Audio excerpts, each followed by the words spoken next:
A través de un estudio médico, un grupo de especialistas intenta explicar el padecimiento al que fue sometido Jesucristo antes de morir en el madero. Castigo deshonroso que asignaban los romanos a los peores criminales y que Jesús aceptó como expiación para todos nosotros. Con 33 años de edad, Jesús sufrió el castigo más cruel y abominable, ocasionándole una muerte lenta y extremadamente dolorosa, padeciendo al menos unas 18 horas. De acuerdo con el estudio, cuando Jesús suda sangre en el huerto de Getsemaní, descrito en el libro de Lucas 22:44, experimentó un suceso llamado hematidrosis, que normalmente se produce cuando hay un gran sufrimiento psicológico. En algunos casos, la ansiedad severa provoca la secreción de químicos que rompen los vasos capilares en las glándulas sudoríficas, emanando mezclas entre sudor y sangre.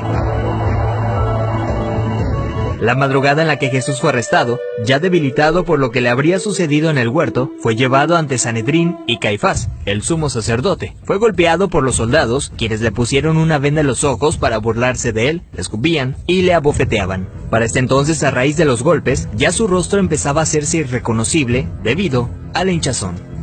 Los azotes que Cristo recibió de los romanos eran a causa de otro término terriblemente brutal. El látigo que utilizaban los soldados estaba compuesto por tiras de cuero trenzado con esferas de metal entretejidas. Cuando este impactaba contra la carne, provocaba severos moretones y contusiones, mismas que se abrían con los demás golpes. No contentos con esto, el artefacto con el que se flageló a Jesucristo también tenía pedazos de hueso afilado, provocando además cortadas profundas mientras lo golpeaban. De acuerdo con estudios realizados por historiadores forenses, con frecuencia, quienes eran flagelados con este tipo de látigos llegan a tener exposición de la espina dorsal debido al desgarramiento de la espalda, pues los golpes iban desde los hombros, pasando por la espalda y las piernas, hasta llegar a los muslos, produciendo que la carne del individuo cuelgue en forma de tiras. Mientras sucedía, en el interior de la persona, en este caso Jesucristo, se experimenta un dolor tan grande que debió llevarlo a una conmoción hipovolémica, es decir, que la persona a raíz de la gran pérdida de sangre sufre de taquicardia, pues el corazón acelera su ritmo intentando bombear una sangre que ya no existe, lo que a su vez conlleva una baja presión sanguínea, dando paso a la pérdida de la conciencia. Al mismo tiempo, los riñones dejan de producir orina para mantener el volumen restante. Las personas empiezan a sentir una sed intensa,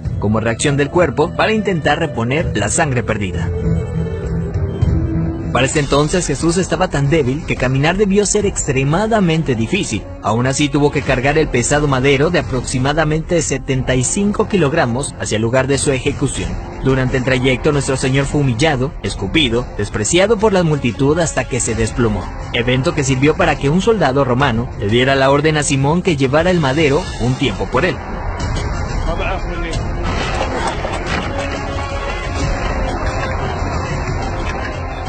Luego de ello, Jesús dice tener sed, y le dan un trago de vinagre. Los criminales condenados a esta pena eran amarrados. No obstante, a Jesús le clavaron de forma horizontal, con las manos abiertas. La viga llamada patíbulum aún no se había unido al madero, colocado de forma vertical permanente. Los clavos que se usaban para este hecho eran de entre 13 a 18 centímetros de largo, afilados en punta, con el objetivo de que éste atravesara el nervio mediano. Al romperse ese tendón y poner las muñecas clavadas, Jesús fue forzado a utilizar todos los músculos de su espalda desgarrada para poder respirar.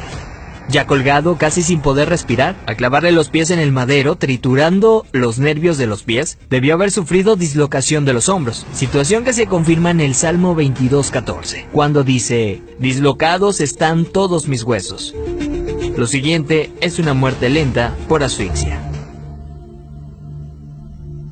Conforme se iba disminuyendo la frecuencia respiratoria de Jesús, entra en lo que se llama acidosis respiratoria. Dicho en otras palabras, es cuando el dióxido de carbono de la sangre se disuelve con el ácido carbónico, lo cual produce un aumento notable en la acidez de la sangre, lo que lleva a que el pulso sea irregular. De hecho, al sentir su corazón latir de forma errática, hubiera sido un indicador claro para Jesucristo que estaba a punto de morir. Y es entonces cuando probablemente pudo haber pronunciado aquella frase: «Padre, en tus manos encomiendo mi espíritu», para después morir de un paro cardíaco.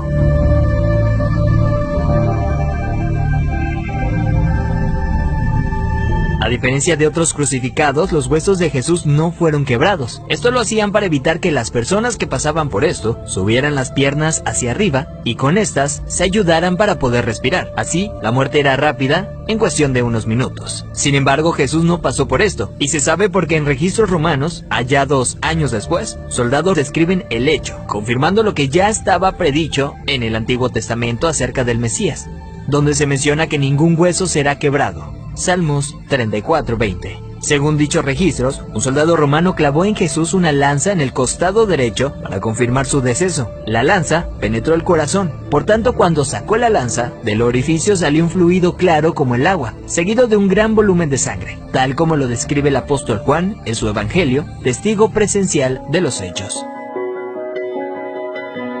De acuerdo con la medicina, está más que evidenciado el sufrimiento que Jesús fue sometido siendo inocente. Esto es lo que sufrió el Hijo del Hombre para que tú y yo tengamos acceso al Padre y seamos perdonados. Veracidad News.